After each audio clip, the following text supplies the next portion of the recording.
महाभारत के विश्वसनीय संस्करणों का अगर हम अध्ययन करें तो युद्ध की शुरुआत कौरवों ने 11 अक्षौणी सेना के साथ और पांडवों ने 7 अक्षौणी सेना के साथ की थी। युद्ध के अंत में जो सैनिक बच गए उनमें पांडवों के सैनिकों की संख्या कौरवों से कहीं अधिक थी और यह बात सिद्ध करती है कि पांडवों ने कौरवों से कहीं अधिक संख्या में संहार किया था। और आज हमारा विषय है कि महाभारत के युद्ध में किस दिन सबसे अधिक विनाश हुआ था और इसका कारण कौरवों और पांडवों में कौन कौन था। आप सबको हमारा नमस्कार। आपके अपने चैनल ओम गणपति में आपका स्वागत है। अगर आपने अभी तक हमारे चैनल को सब्सक्राइब नहीं किया है तो जल्दी से कर लें और बेल आइकन दबा दें ताकि हमारे हर वीडियो की जानकारी आपको सबसे पहले मिले। निस्संदेह महाभारत युद्ध का 14वां दिन सबसे घातक और विनाशकारी था और इस दिन हुए सभी वाक्यों ने पूरे युद्ध को एक महत्वपूर्ण मोड़ दे दिया था। कौरवों को उस दिन न केवल सैनिकों का नुकसान हुआ था बल्कि उनके बड़े योद्धा भी उस दिन मारे गए थे।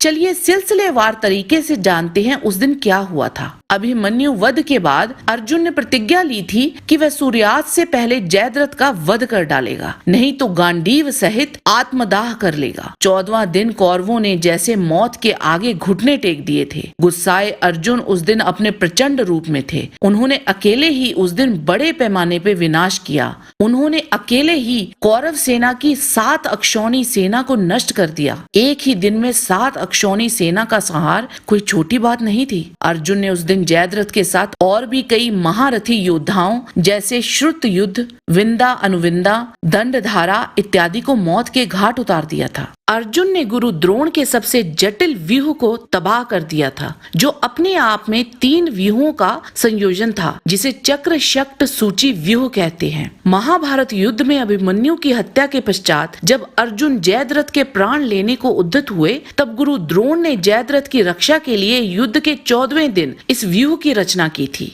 और इसी दिन ही अर्जुन ने भूरिश्वा का हाथ काट दिया था। 14वें दिन भीम भी एक घातक योद्धा के रूप में सामने आए थे। जब दुर्योधन की सेना के सभी प्रमुख योद्धा अर्जुन को रोकने की कोशिश में लगे थे तब दुर्योधन ने कर्ण को भीम को समाप्त करने के लिए भेजा। कर्ण भीम पे हमला कर देता है। इससे भीम क्रोधित हो जाता है और कर्ण पे हावी हो जाता है। ऐसा देख दुर्योधन अपने भाइयों को कर्ण की मदद के लिए भेजता है पर भीम एक एक करके सभी का वध कर देता है। भीम ने कर्ण के कई रथों का नाश कर दिया जिसकी वजह से कर्ण को कई रथ और कई अस्त्र बदलने पड़े ताकि किसी तरह वो उसको काबू कर सके। भीम ने कर्ण का धनुष भी तोड़ दिया था। उस दिन भीम ने दुर्योधन के 30 भाइयों का वध किया था जिसमें विकर्ण भी एक था। कर्ण का रथ नष्ट कर वो उसको मारने के लिए आगे बढ़ा ही था तब उसने अर्जुन की कर्ण को मारने की प्रतिज्ञा के बारे में सोचा और पीछे हो गया। तब तक कर्ण के हाथ में धनुष आ गया था और उसने भीम के रथ को नष्ट कर दिया